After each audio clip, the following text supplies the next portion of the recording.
Hi, this is Chris Young, and I'm making this video to show how I created this Christmas card that I mailed out to friends and family for Christmas 2018.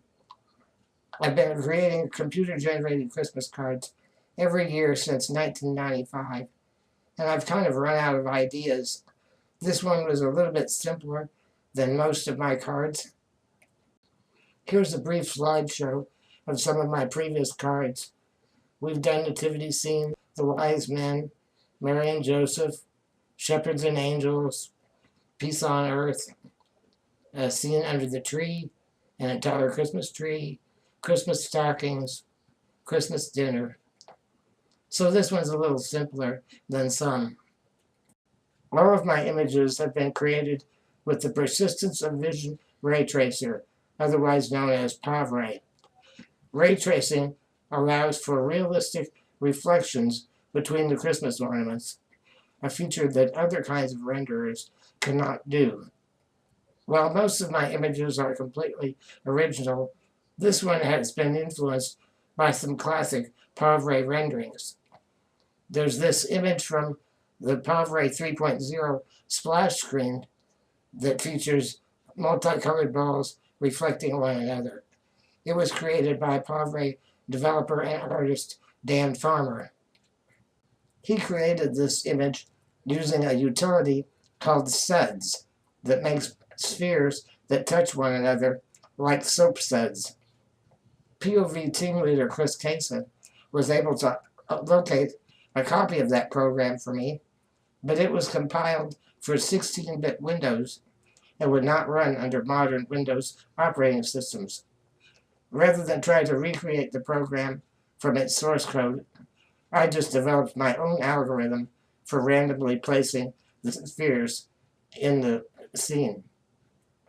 I also should acknowledge this classic POV-Ray Hall of Fame image from Jaime Vives Piqueres that has a similar theme. There are 655 ornaments in the model, but not all of them can be seen. Many of them are hidden underneath the ornaments in front. Others are off the edge of the screen, but could be seen as reflections in the ones that are visible. As the camera pulls back, you'll be able to see that placing spheres randomly often leaves large gaps.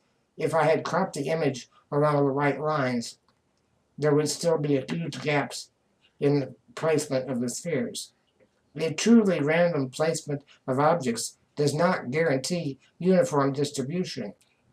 Now we will rotate the scene, and you can see that the way the balls stack up is not exactly how you expected them to be. I used a random XY placement to put the position of the ball in the scene, and then I dropped it down along the Z-axis until it hits the bottom or it hits another ball. At that point, it just sticks. Here's the animation that shows how the balls were placed. Had this been a more realistic algorithm, when the ball would touch one of the top spheres, it would then roll down in and fill up a gap. But these balls stick together like they were made out of Velcro, or if they were magnetic. Finally, the Merry Christmas balls are placed on the top, and even though they appear uniform in the original scene, as you can see, they're kind of zigzaggy. They only come into perspective when you rotate the scene in the right direction. At some point, I will probably revise the algorithm so that the balls drop down into place in a more realistic fashion, but for now it produced results that are good enough for this year's Christmas card.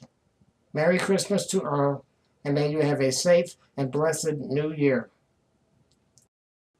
For more information on my artwork, visit graphics.cyborg5.com and other links in the description.